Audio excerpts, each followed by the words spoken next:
Voilà pour le sommaire. Mesdames, Messieurs, bonsoir et bienvenue dans ce journal. L'émotion est toujours vive après l'assassinat des journalistes Ghislaine Dupont et Claude Verlon de RFI à Kidal dans le cadre d'une cérémonie d'hommage. Une forte délégation de France Média Monde est à Bamako. Elle est conduite par sa présidente, directrice générale Marie-Christine Saragosse, qui a été d'ailleurs reçue ce matin par le président de la République.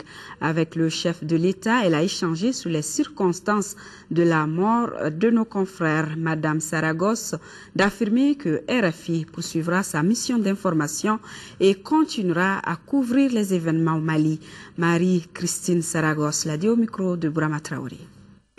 Ça a été d'abord un moment de très très grande émotion parce que le président, comme nous, est en deuil, le Mali est en deuil, nous recevons des témoignages du monde entier.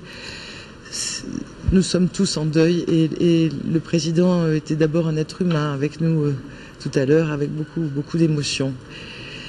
Mais il y a aussi, comme pour nous tous, une très grande colère, une indignation devant ce qui s'est passé, cet acte à la fois barbare et absurde, et d'une profonde bêtise au fond.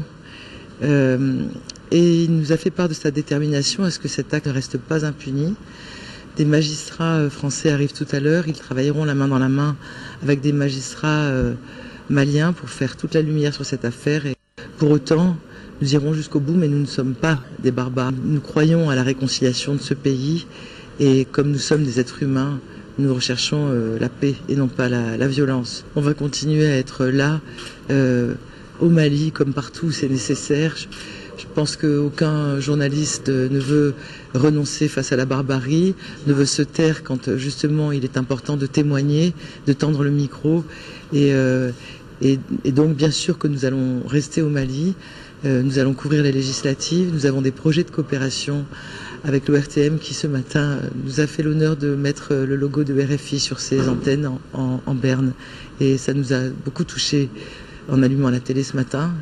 Nous continuerons nos projets de formation. Nous avons le projet de faire pour RFI 1 heure de Bambara quotidienne en 2014. Et donc nous serons là, ici, ailleurs, partout où c'est nécessaire que la presse soit là pour une information libre.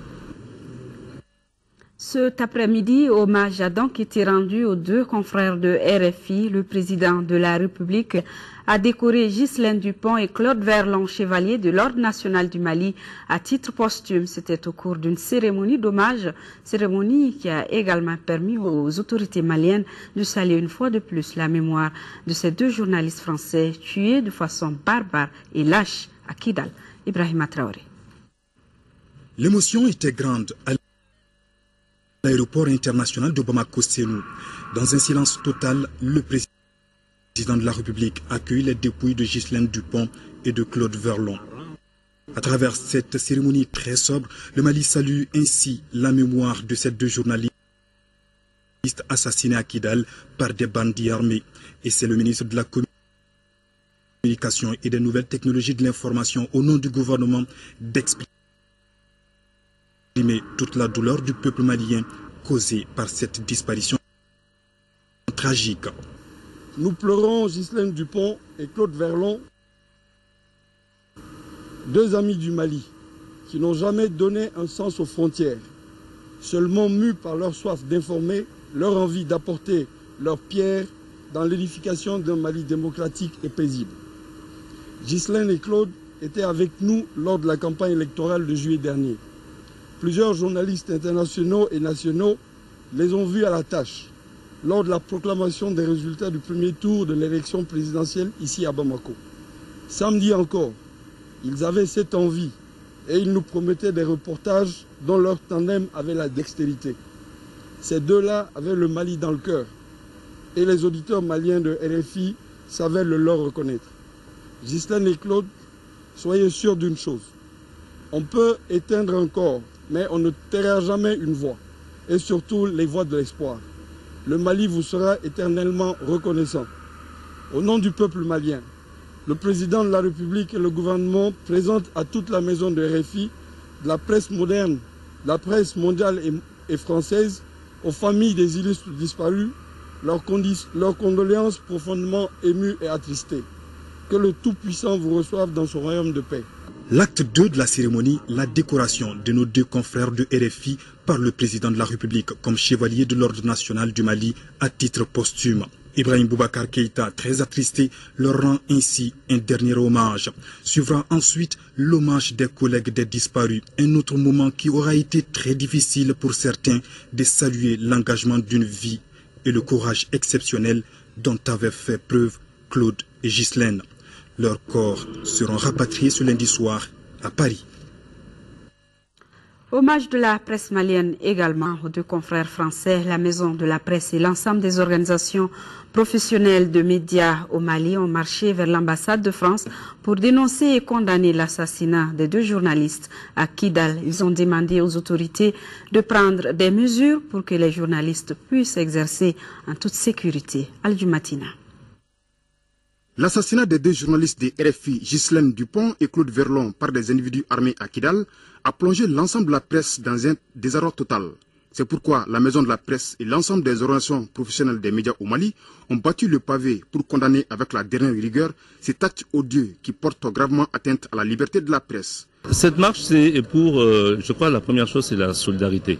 C'est de montrer effectivement à nos amis qui viennent pour nous aider, aux familles de ceux qui ont perdu la vie ici, que les Maliens apprécient à leur juste valeur ce que Ghislaine et Claude ont essayé de faire. Les journalistes souhaiteraient que certaines personnalités se joignent à eux pour protester, s'indigner, marquer leur révolte contre l'assassinat lâche, barbare de deux journalistes français. Partie de la Maison de la Presse, les hommes des médias avec le soutien d'autres couches, entre autres, la société civile, les hommes politiques, les artistes, sont allés manifester leur compassion à l'ambassade de France, comme pour dire que toute la presse est unie et solidaire et qu'il ne faut jamais qu'un tel acte se reproduise. La Maison de la Presse du Mali et l'ensemble des organisations professionnelles des médias au Mali exigent une enquête pour faire toute la lumière sur l'assassinat de Ghislaine Dupont et Claude Verlon. Un acte odieux qui porte gravement atteinte à la liberté de la presse. La Maison de la Presse et l'ensemble des organisations professionnelles des médias au Mali demandent au gouvernement malien de jouer pleinement son rôle de défense des libertés de presse et d'expression des professionnels des médias et surtout des confrères étrangers.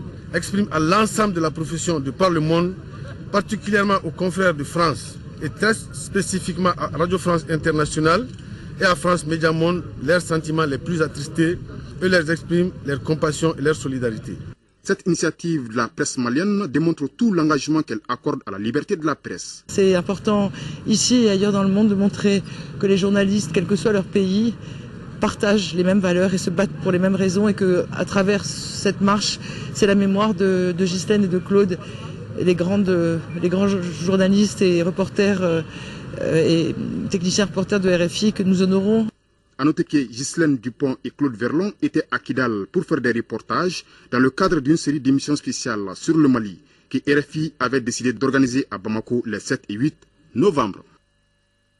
Suite à cet acte barbare, nous avons reçu plusieurs messages émanant de l'Assemblée nationale, de l'Association malienne des droits de l'homme, de l'Union nationale des travailleurs du Mali, du Haut Conseil des Maliens de l'extérieur, de l'Union pour la République et la démocratie URD, Senas Faso Here, du Parti pour la solidarité et le progrès PSP, du Parti Sikikafo Oyedamouye, de la coordination des associations et groupements des commerçants détaillants du Mali, de la coordination mouvement des forces patriotiques et de résistance, de la coordination des mouvements et des forces patriotiques de résistance et du mouvement arabe de l'Azawad, de l'ADEMA, Parti africain pour la solidarité et la justice. Tous condamnent cet acte lâche, lequel constitue une atteinte grave au droit à l'information et à la liberté de presse. Il rappelle aux autorités maliennes que des mesures idoines doivent être prises en vue de restaurer l'autorité de l'État à Kidal. Le Premier ministre a reçu successivement le sous-secrétaire général des Nations Unies chargé des opérations de maintien de la paix et Marie-Christine Saragos, présidente directrice générale de France Média Monde. Avec cette dernière, il a été question du rapatriement des dépouilles des deux journalistes de RFI. Garibou Pérou. Hervé Latssoud a été reçu ce lundi matin par le Premier ministre. À cette occasion, le sous-secrétaire général des Nations Unies, chargé des opérations de maintien de la paix, a présenté un programme synthétique de la situation sécuritaire que le Mali a connue récemment. Il s'agit de traiter les problèmes de la réforme du secteur de la sécurité, de faire la démobilisation. En avril 2013, un forum sur une sortie de crise au nord. Donc nous sommes satisfaits parce que les résultats des assises vraiment rentrent dans la droite ligne de tout ce que nos résolutions ont recommandé. Je pense que nous sommes en train d'avancer avec les États généraux sur la décentralisation. Et une semaine après, l'organisation des assises nationales sur le Nord, je crois que c'est un pas, un grand pas que nous sommes en train d'emprunter.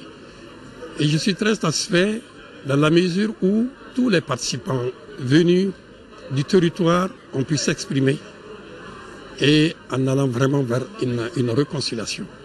Les débats ont été très fructueux, très transparents, les gens ont parlé avec le cœur et tout a été dit. Vraiment, les sujets ont été débattus dans leurs détails, surtout par rapport à la sécurité, à ce qui se passe aujourd'hui dans le nord du Mali, par rapport au développement, surtout au développement économique.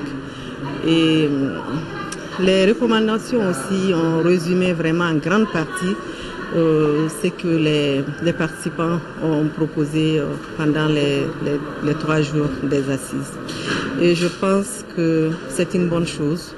Et je vois la locomotive de la réconciliation démarrer. Cette locomotive doit surtout tenir compte de toutes les gares. Elle doit s'arrêter à toutes les gares, embarquer des fois d'autres, débarquer certains, et faire des arrêts.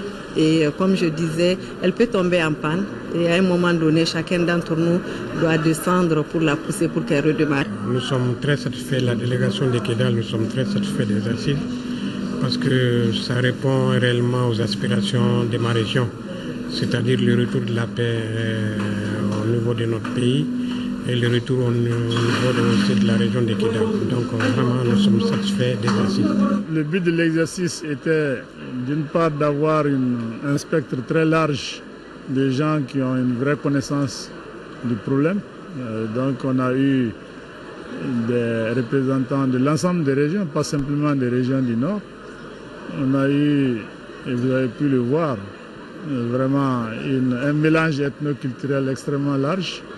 On a eu l'avantage d'avoir une très forte représentation des femmes et on a eu l'avantage d'un discours d'orientation du président de la République qui avait déjà ouvert les vannes quant à toutes les intentions publiques de ce que l'État veut faire en direction de ces régions. Donc, disons que la tâche, c'était de s'assurer que les gens puissent s'exprimer librement, qu'ils disent du fond du cœur ce qu'ils ressentent.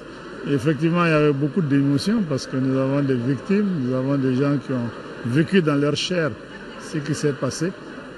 Mais les présidents des séances ont pu calmer l'opinion et tirer la meilleure ressource de toutes ces personnes qui ont accepté de parler.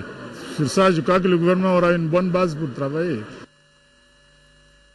Une meilleure gestion de nos frontières devrait passer par leur délimitation et leur démarcation. C'est tout l'enjeu d'un atelier sous-régional qui se tient dans notre capitale, organisé par l'Union africaine. Il permettra de mesurer le chemin parcouru en matière de gestion des frontières et fera une projection sur les actions à venir. Al-Husseini Touré.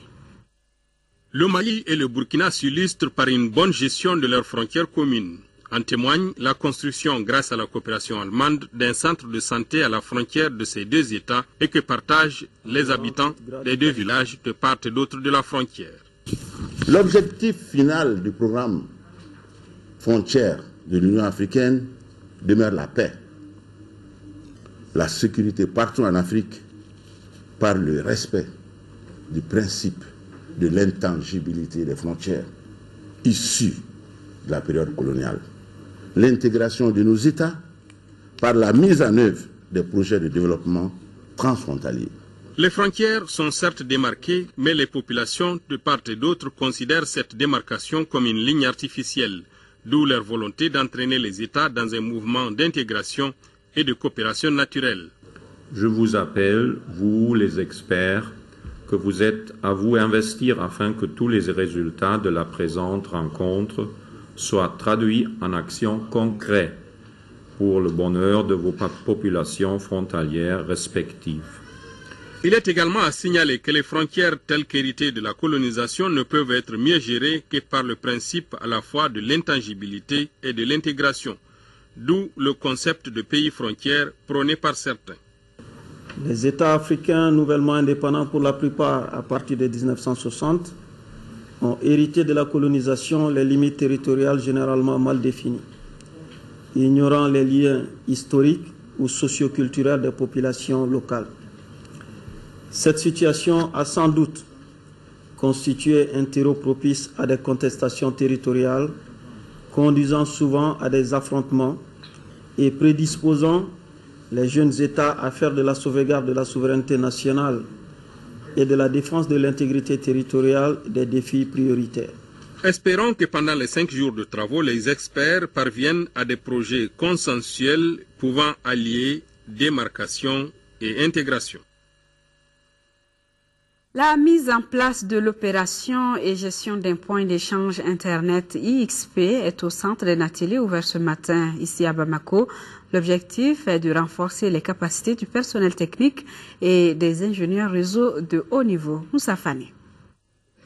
Les décideurs africains veulent faire des nouvelles technologies un levier de développement sur le continent. Au Mali, les départements de tutelle accélèrent la mise en œuvre des programmes et projets d'éthique. C'est pourquoi il vient d'initier l'atelier sur la mise en place de l'opération et gestion d'un point d'échange Internet IXP. Les TIC ne sont naturellement pas une fin en soi. Elles doivent permettre de fournir et de rendre des services. La question de l'accès des contenus locaux reste un problème majeur pour le continent africain.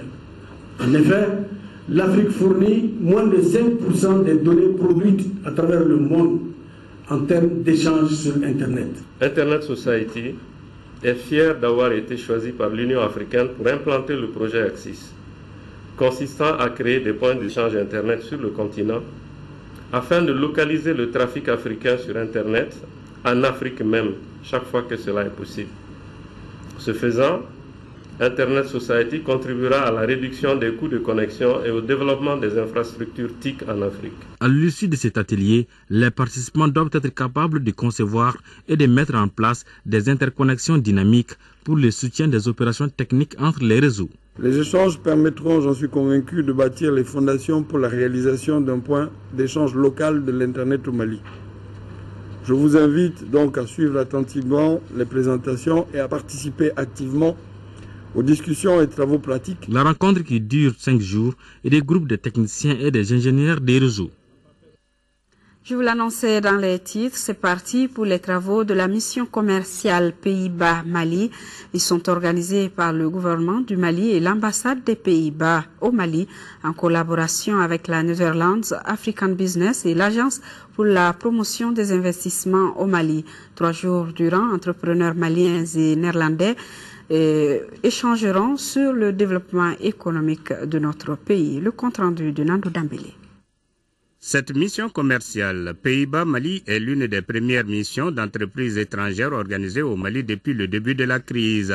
Avec pour thème Mali-Pays-Bas un partenariat fécond, elle se veut un véritable forum sur le cadre des affaires au Mali. La pertinence d'une telle mission se justifie à la fois par la nouvelle orientation de la coopération des Pays-Bas en matière de promotion du secteur privé, mais également par la volonté des nouvelles autorités du Mali. Il s'agit pour les parties maliennes et néerlandaises de travailler à favoriser les relations d'affaires entre les entreprises néerlandaises participant à la mission et les opérateurs économiques maliens évoluant ou intéressés par les sous-secteurs ciblés, particulièrement dans les régions de Koulikoro, Sikasso, Ségou et le district de Bamako. Au total, 11 entreprises néerlandaises évoluant dans divers sous-secteurs participent à la mission, ce qui constitue une opportunité pour le monde industriel malien. Il est vraiment temps d'apporter un soutien considérable au développement rapide du secteur privé au Mali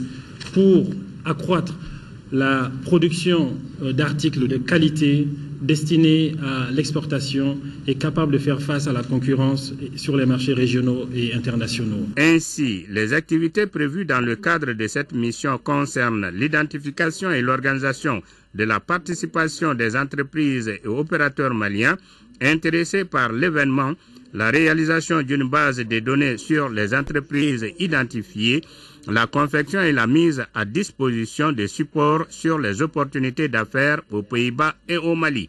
La présente mission commerciale se tient à un moment où notre pays réapprend à se tenir debout et à marcher. Grâce à la communauté internationale, grâce à l'Union européenne, grâce aux Pays-Bas, le Mali émerge du gouffre dans lequel il est tombé il y a 2 ans. Comme attente, la mission doit contribuer à rehausser l'image de la destination Mali, ce qui offrira aux opérateurs économiques maliens l'opportunité de nouer des partenariats commerciaux. Nous allons parler des élections législatives et nous démarrons avec ce communiqué du ministère de l'administration territoriale. Dans le cadre des élections législatives 2013, le gouverneur du district de Bamako informe le public que la liste des agents électoraux retenus pour la formation requise, le programme et les conditions générales de la formation peuvent être consultés sur affichage au gouvernorat à l'ACI 2000 et dans les mairies des 6 communes du district de Bamako à partir du lundi, donc aujourd'hui. Et cet autre communiqué toujours dans le cadre des législatives, le gouverneur du district informe les agents électoraux ayant tenu les bureaux de vote au second tour de l'élection présidentielle qu'à l'exception des cas de défaillance et ou de mauvais comportement, ils sont retenus pour les élections législatives du 24 novembre 2013. Par conséquent, ils sont invités à se rendre immédiatement dans les centres principaux de leurs communes respectives pour consulter les listes affichées à cette fin. L'Alliance ADEMA-PSG, MPR et URD a lancé la campagne pour les élections législatives du 24 novembre prochain. Les candidats Maître Demba Traoré, Massitan Keita et Kamara Saoudatou Dambélé ont pris l'engagement d'œuvrer une fois élus au renforcement de l'unité nationale, de la paix et de la cohésion sociale. Adama Kodjo. Les formations politiques, l'Alliance pour la démocratie au Mali, Parti africain pour la solidarité et la justice ADEMA-PSG, le mouvement patriotique pour le renouveau MPR et l'Union pour la République et la démocratie URD se donnent la main dans la commune 6 du district de Bamako pour les élections législatives du 24 novembre. Les candidats Maître Demba Traoré, Massitan Keita et Kamara Saoudatou Dambélé ont salué la confiance placée en eux pour défendre les couleurs des partis alliés et retirer leur détermination pour un Mali uni et solidaire. Nous nous engageons à étudier, à analyser et voter les projets ou propositions de loi visant à maintenir à tout prix l'unité nationale, la paix et la cohésion de cette belle nation. Nous nous engageons également à exercer un contrôle adéquat sur l'action du gouvernement à travers les nombreux moyens de contrôle mis à la disposition du député.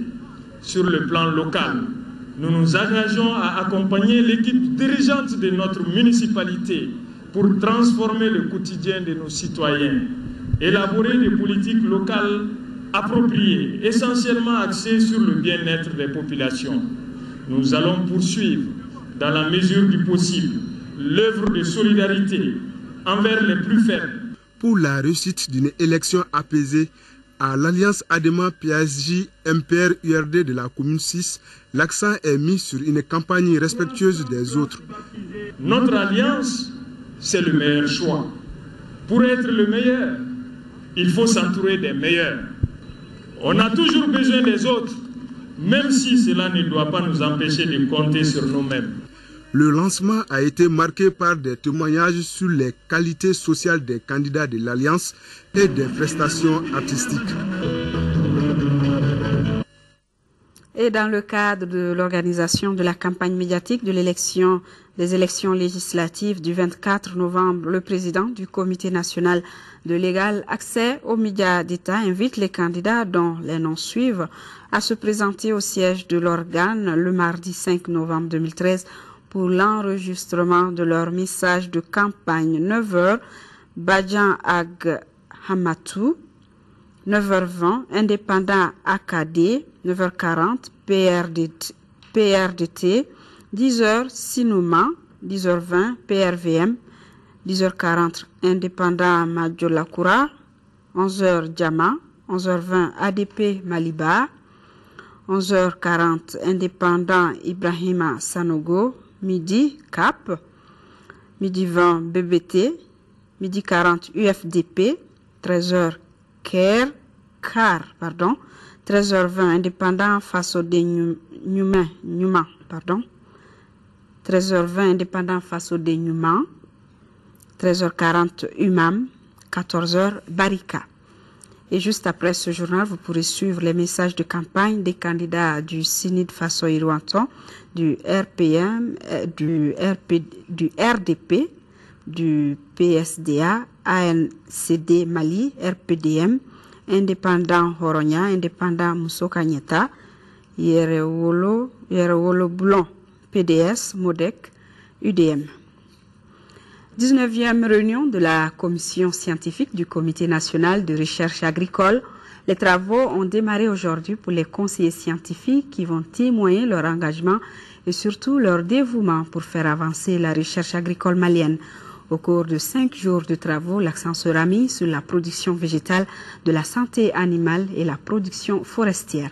Alpha Mega. Aujourd'hui, le Mali est sur le chemin de la modernisation de son agriculture. Une loi d'orientation agricole adoptée sur le sujet en est une preuve. Et voilà, ici, des chercheurs sont réunis. C'est à la faveur de la 19e session ordinaire de la commission scientifique du Comité national de recherche agricole. Après un examen du point d'exécution des recommandations issues de la 18e session du Conseil scientifique de 2012, vous aurez à examiner une trentaine de rapports et projets de recherche. Au cours des travaux, l'accent sera mis sur la production végétale, celle de la santé animale. La production forestière, faunique et halieutique est un autre aspect qui sera au centre des travaux. Travaux qui vont durer 5 jours.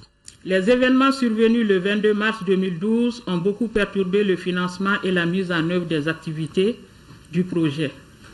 Aujourd'hui, sans ressources financières, les projets de recherche stratégique et appliquée du Centre national de spécialisation sur le riz, CNSRI, qui devraient normalement prendre fin en 2012, sont à leur dernière année d'exécution, cette année 2013, sur financement du programme d'appui à la productivité agricole au Mali, PAPAM, avec l'appui de la Banque mondiale.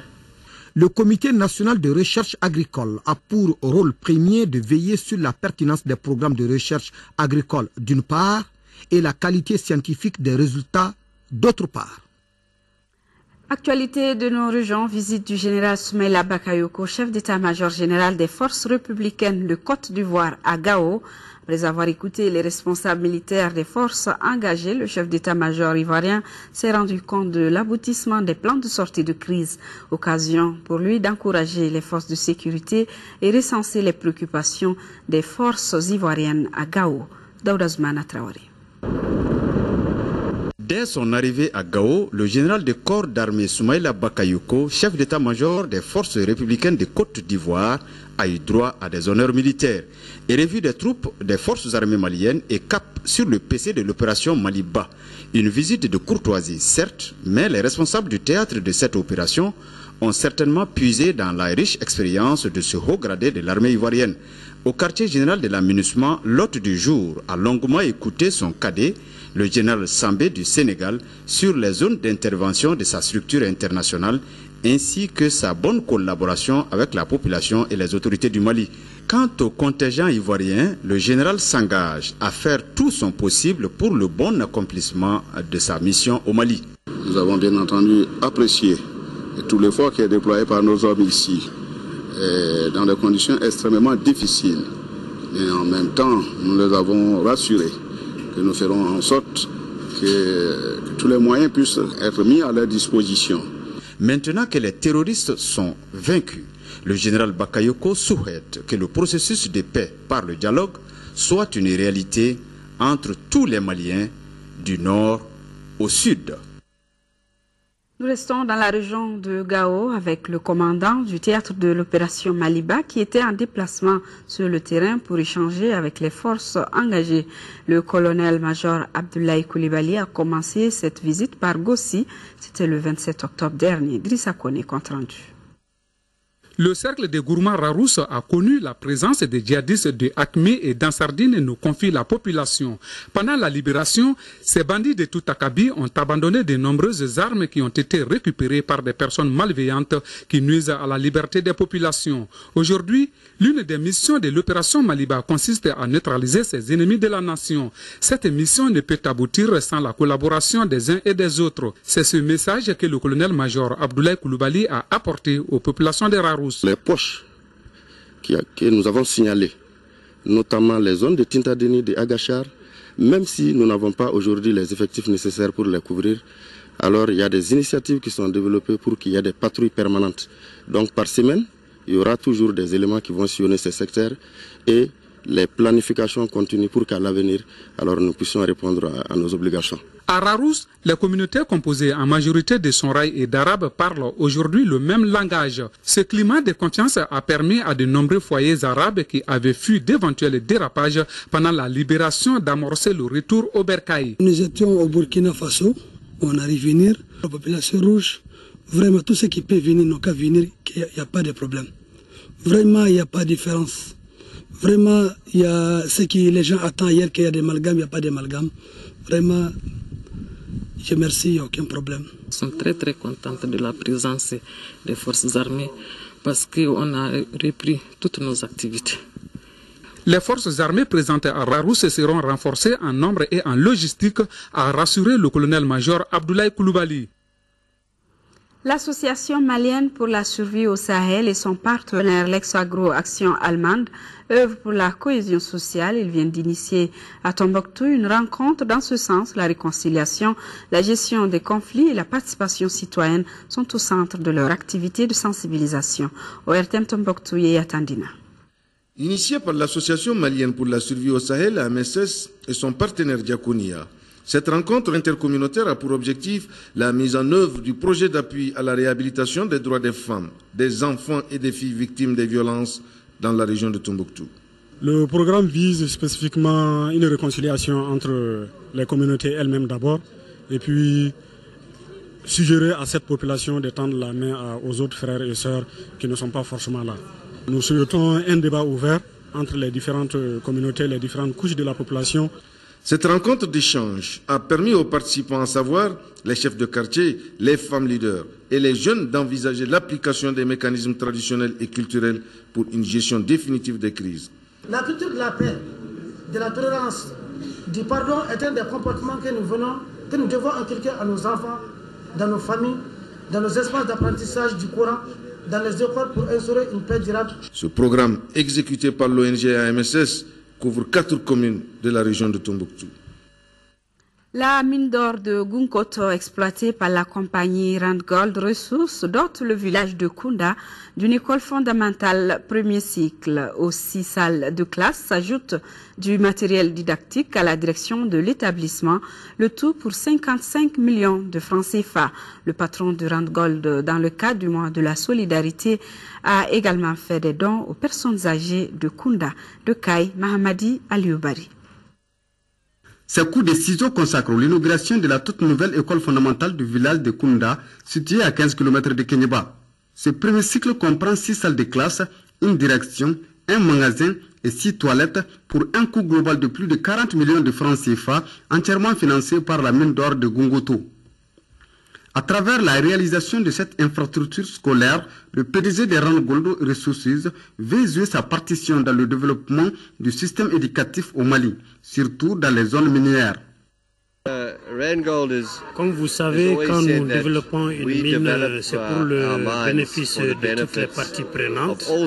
À cet égard, ce n'est pas seulement les actionnaires de Randgold ni l'État malien avec lequel nous sommes partenaires, mais également les communautés qui avoisinent les mines. Le PDG de Ran Gould a remis du matériel didactique à la direction de l'établissement d'une valeur de 15 millions de francs CFA. Après avoir remercié les donateurs, le préfet du cercle de Kéniéba a appelé les élèves et les enseignants à redoubler d'efforts. Il faut que les élèves eux-mêmes comprennent qu'ils sont en train de préparer leur propre avenir, mais demander également au monde enseignant de mettre tout leur poids dans le cadre de l'encadrement de ces enfants. En mars de cette inauguration, le PDG de Ran Gould, Marc Bristow, a fait une remise de dons de riz aux personnes âgées du village qui entoure la mine de Gungoto.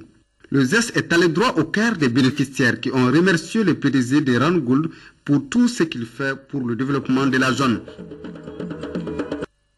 L'Association pour le progrès et la défense des droits des femmes et l'ambassade d'Allemagne apportent le soutien aux populations déplacées du Nord à Koulikoro. L'association vient de lancer ses actions en leur remettant une importante quantité de vivres et des consultations gratuites. Brahima Kone. Le lancement des actions humanitaires de l'Association pour le progrès et la défense des droits des femmes APDF a été essentiellement marqué par deux volets essentiels. Le premier consiste à remettre une quantité importante de vivres à une centaine de familles déplacées du Nord à Koulikoro et le second porte sur des consultations gratuites suivies de remises de médicaments.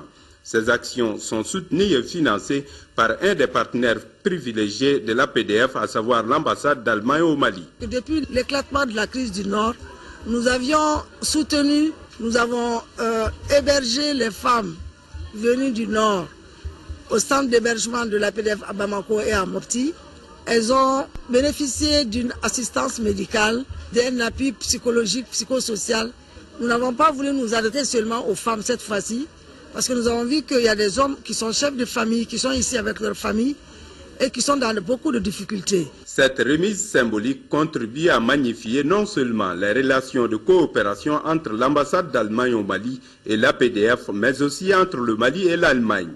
Et aujourd'hui, malgré le retour perceptible de certaines de ces personnes déplacées, on note selon les données du service local du développement social et de l'économie solidaire, la présence d'environ 1098 personnes déplacées accueillies dans le cercle de Koulikoro, d'où l'importance et la pertinence de cette initiative de l'APDF. En remettant ces dons aux déplacés et en faisant des consultations gratuites, l'APDF est en train d'accomplir une de ses missions régaliennes, qu'est l'assistance aux femmes, sinon aux personnes en situation difficile. Et la chronique santé qui s'intéresse au logiciel Open Clinic que l'hôpital Gabriel Touré a introduit pour améliorer ses performances financières. C'est grâce à une collaboration avec l'Agence nationale de télémédecine et d'informatique médicale. Le logiciel Open Clinic aide à prendre des décisions au niveau national et à contrôler les entrées d'argent. Focus Santé. Ce sera Emmanuel Dambélé.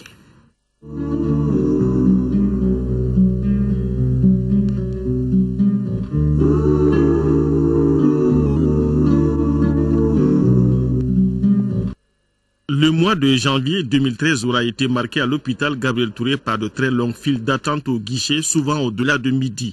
La cause de ces désagréments vécus côté patient était l'introduction d'un nouveau logiciel pour améliorer d'abord la gestion financière de la structure. À travers ce logiciel, on est capable de savoir combien a été payé pour telle prestation de soins au sein de l'hôpital Gabriel Touré et de savoir ça a été payé auprès de qui quand le patient vient pour se soigner au sein de l'hôpital Gabriel Touré. Donc en somme, c'est nous permettre, dans le cadre de la moralisation des finances publiques, de voir effectivement que ce qui est payé est perçu, retourne dans la caisse de l'hôpital et que c'est perçu de la bonne manière. La trouvaille s'appelle Open Clinic, fruit de la collaboration entre l'hôpital et l'Antime, l'Agence nationale de télésanté et d'informatique médicale. Pour le directeur technique de l'Antime, la gestion financière n'est qu'une petite partie du logiciel Open Clinic. Un patient qui rentre, il est clair qu'il va payer et tout, mais ce n'est pas le plus important. Il doit être pris en charge. Et ce patient, à chaque fois qu'il passe dans un hôpital, n'est-ce pas, il reçoit un certain nombre de traitements, et ces traitements-là doivent rester. Il doit avoir un dossier patient, et ce dossier patient devra permettre à l'avenir de savoir tout le détail sur ce patient-là, et l'occupation par exemple des lits. Quand un patient vient, et qu'on veut, par exemple, l'hospitaliser dans une chambre. Si jamais on n'a pas un système qui permet de dire telle chambre est libre, telle chambre sera libre dans tel jour, etc., ça c'est un peu plus compliqué. Et le patient qui arrive dans l'hôpital, généralement, va faire une batterie de tests, d'analyse. Et tout ce qui se passe sur le patient doit être disponible. Entre janvier et septembre 2013, Open Clinic a permis à Gabriel Touré d'obtenir certains bons résultats, surtout au niveau de l'entrée des ressources financières. Du mois de janvier à septembre, on a constaté une augmentation importante du niveau des recettes. Il y a même eu un pic au mois de mars 2013 où nous avions une augmentation des recettes par rapport à 2012 de 138%. Et donc ce mois de septembre, il y a eu une grande augmentation du niveau des recettes par rapport à ce qui a été effectué en 2010, 2011 et 2012 au sein de cet établissement. Et nous avions constaté aussi une amélioration de la qualité des services. Ce logiciel sécurisé à plusieurs niveaux a déjà été introduit au niveau des centres de santé de référence des communes 2, 3 et 4 du district. Grâce à sa plateforme, il permet d'accéder à certaines informations sur l'évolution de la structure de santé, ce qui nous conduit au rôle qu'il peut jouer dans la gestion des problèmes de santé en général dans le pays. Pour un ensemble de patients donnés, il faut que le système dise par exemple qu'au niveau de l'hôpital, voilà les maladies qu'on nous traitons le plus souvent. Ça permet de prendre rapidement des décisions. Et vraiment le système d'information, c'est tout ce qui se passe au niveau de l'hôpital. Et c'est en ça que Open Clinic est vraiment intéressant. Maintenant, l'autre élément que je voudrais quand même ajouter, c'est le fait que la plateforme là, elle est interopérable avec toutes les normes internationales aujourd'hui. Aujourd'hui, aucune des structures de santé n'exploite Open Clinic à 100% de ses capacités. Cela nécessite d'ailleurs une informatisation avancée avec la formation et l'équipement nécessaires à tous les niveaux.